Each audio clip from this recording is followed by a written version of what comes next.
Assalamualaikum. Okey. Aku ada satu lagi nak share. Ini van daripada Sungai Buloh. Cadangnya dia nak buat pergi Alostar Kedah. Okay, van ni sadai dia kata daripada PKP lagi. So, dia cuba hidupkan. Dia tukar bateri, dia hidupkan. Lepas tu bila dah hidup, dia jadi macam ni. Sekejap aku nak.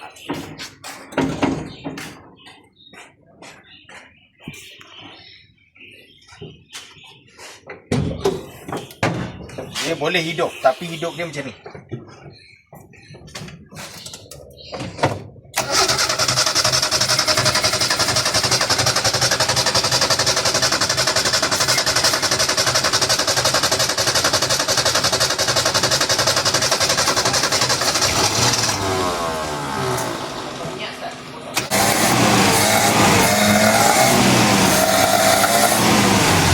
Okey, itu yang pertama.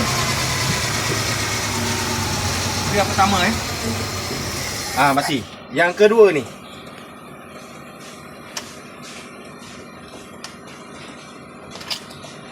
Ni yang kedua. So, jadi apa yang diminta dekat aku, hidupkan balik van ni sehingga boleh dia bawa pergi ke Alostar. Okey? Nanti tengok lagi video berikut.